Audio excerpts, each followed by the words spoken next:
अच्छा जी, आज हमारे साथ हैं आमना यूनुस। ये मेरी इंटर्न है जो कि एमफिल कर रही हैं सुपीरियर यूनिवर्सिटी फैसलाबाद से।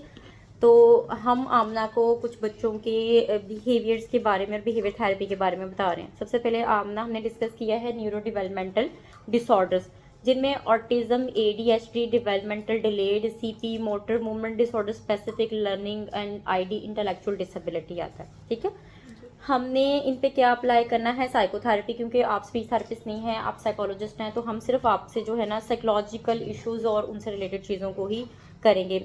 ये ना कि सिर्फ आपके लिए है, ये पेरेंट्स के लिए भी है जो कहते हैं जी हमारे बच्चे जो हैं उनमें ये मसला है, ये मसला है, ये मसला है।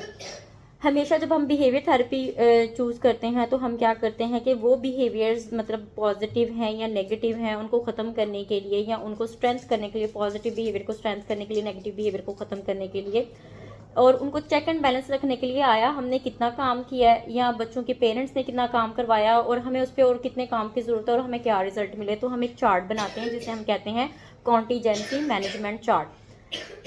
कॉन्टीजेंसी का मीन्स कि एक चीज़ को हम लगातार कॉन्टीन्यूसली करवा रहे हैं, ठीक है। और मैनेजमेंट चार्ट जो है चीज़ों को मैनेज करने का तरीकाकार बताया जाता है, ठीक है। हमने क्या करना है, हमने जो ट्रीटमेंट प्लान लेके चलना है वो कभी भी डिसऑर्डर का नहीं होता कि ऑटिज्म है तो ये क्राइटेरिया है, ADHD है तो ये क्राइटेरिया है, डेवलपमेंटल डिले है तो ये क्राइटेरिया है, मोटर मूवमेंट डिसऑर्डर्स है तो ये क्राइटेरिया है। हमने किस चीज़ को लेके चलना है, हमने पेरेंट्स की प्रेजेंटिंग कंप्लेंट्स को लेकर चलना है कि जो चीज़ उनको इशू क्रिएट कर रही है हमने सबसे पहले कॉन्टीजेंसी मैनेजमेंट चार्ट में उनको रिलीफ देना है। आप इसको साइकोलॉजिकल फर्स्ट एड भी कह सकते हैं। क्या कह सकते हैं? Psychological first. ठीक है।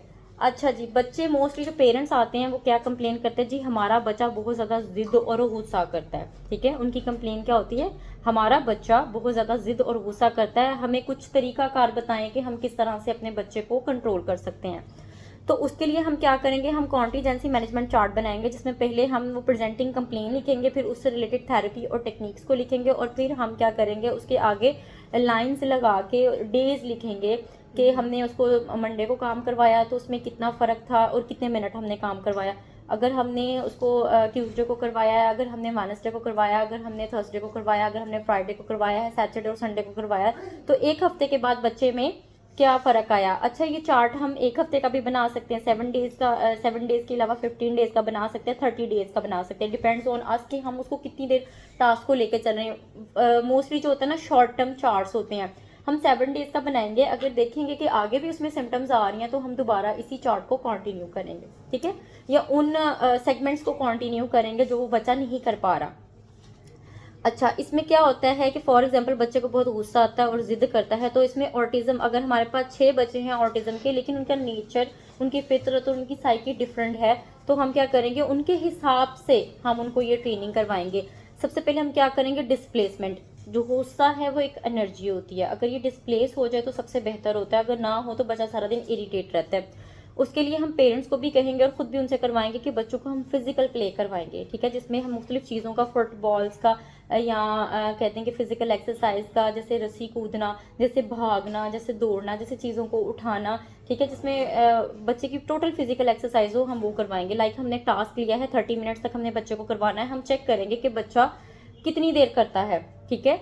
और हमने उसको इस तरह से प्ले थेरेपी को लेके चलना है कि बच्चा हमारे साथ इंगेज हो और उसको खेलने में मजा आए, मतलब जो वो खेलना चाहता है हम उसको उसी के साथ लेके चलेंगे। अगर बच्चा रिजिड हो रहा है तो हम उसको फाइन मोटर एक्टिविटी करवाएंगे, लाइक उसको बिठा के उसकी हमने फ्री हैंड राइटिंग शुरू करवा देनी है। उसका थोड़ा सा बिहेवियर वहाँ पे सेट होगा तो फिर हम लिखेंगे कि 10 मिनट्स हमने फ्री हैंड राइटिंग करवाई, उसके बाद 20 मिनट्स हमने उसके फिजिकल प्ले किया हमने उसके साथ। अच्छा, बच्चे को नहीं समझ में आ रहा कि हमने फिजिकल प्ले कैसे करना, तो हम इसके लिए ABA, applied behaviour analysis use करेंगे।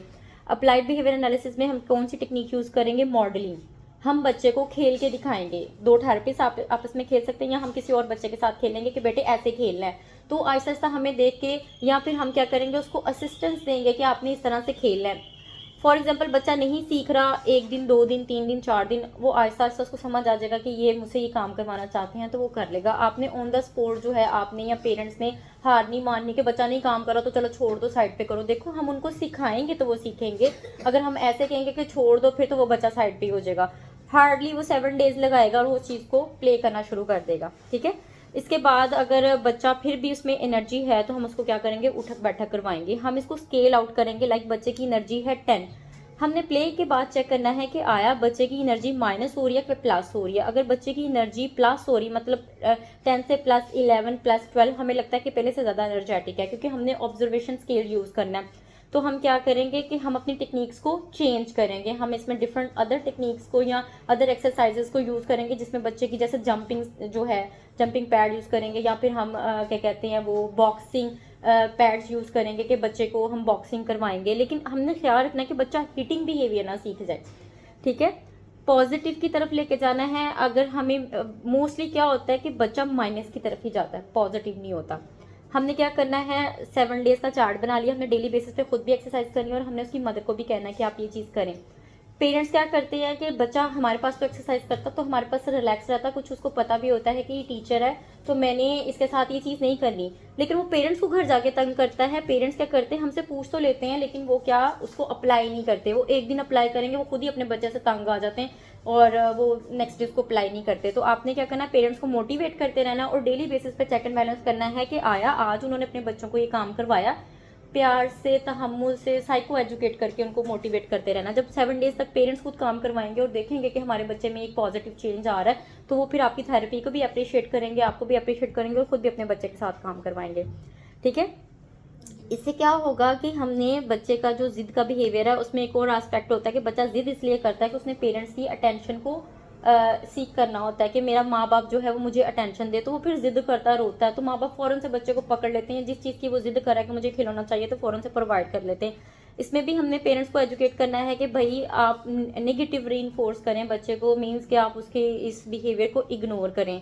1 दिन रोएगा, 2 दिन रोएगा, 7 दिन रोएगा, 15 दिन रोएगा, फिर वो सीख जाएगा कि मेरे माँ बाप मुझे इस बिहेवियर पर रिस्पॉन्स नहीं कर रहे। उसके ऑल्टरनेट हम पॉजिटिव रीइंफोर्स करेंगे, उसके ऑपोजिट बिहेवियर को लेकर चलेंगे कि डिजायरेबल बिहेवियर उसको बार बार बताया जाएगा कि अगर आप अच्छे बच्चे बन के बैठोगे तो फिर मामा आपको प्यार करेगी। उसको बार बार बताया भी जाएगा और मामा उस बिहेवियर पे एक्ट करे, बाबा उस बिहेवियर पे एक्ट करे कि वो जब अच्छा बच्चा बनता है तो उसको ओवर अटेंशन दी जाए। फिर बच्चा क्या सीखेगा कि अगर मैं जिद करता हूँ तो ये मुझे अटेंशन नहीं देते, अगर मैं अच्छा बच्चा बनता हूँ तो ये मुझे अटेंशन देते हैं। बच्चा ये चीज़ सीख जाता है, चाहे उसको 1 महीना लगे, चाहे 3 महीने लगे। अगर आप इस चीज़ पे छोड़ दें कि नहीं जी ये खुद ही ठीक हो जाएगा, खुद ही कभी भी ठीक नहीं होता। अगर उसका खुद ही ठीक होना होता तो कब से ठीक हो जाता। आपका जो एप्टीट्यूड है ना, बच्चों पेरेंट्स का एटीट्यूड है टूवर्ड द चाइल्ड, ये बहुत ज़्यादा जो है ना रिलाई करता है। इसलिए हमें पेरेंट्स को बार बार एजुकेट करना पड़ता है, क्योंकि बच्चे हमारे पास सही होते हैं। वो कहते हैं आपके पास तो खामोश होकर आराम से बैठे, ये हमें क्यों तंग करते हैं। क्यों तंग करते हैं, क्योंकि पेरेंट्स उनकी हर डिज़ायर, हर जिद को पूरा करते हैं। उनके पॉजिटिव बिहेवियर्स को जो है वो इग्नोर करते हैं और जो उनके नेगेटिव बिहेवियर्स होते हैं उनको फ़ौरन से रीइंफोर्स करते हैं कि हाय पता नहीं कौन सा जो है ना वो चीज़ हो गई है हमारे बच्चे के साथ कि अगर हमने इसको गले से ना लगाया तो पता नहीं क्या हो जाएगा। वो इग्नोर करने को अच्छा नहीं समझते उनके बैड बिहेवियर्स को, जिसकी वजह से बच्चे बैड बिहेवियर ज़्यादा डेवलप कर लेते हैं। और जैसे जैसे वो बड़े होंगे 0 to 5 ईयर एज होती है ना, न्यूरो डेवलपमेंटल एज होती है, और यही पर्सनैलिटी डेवलपमेंटल एज है।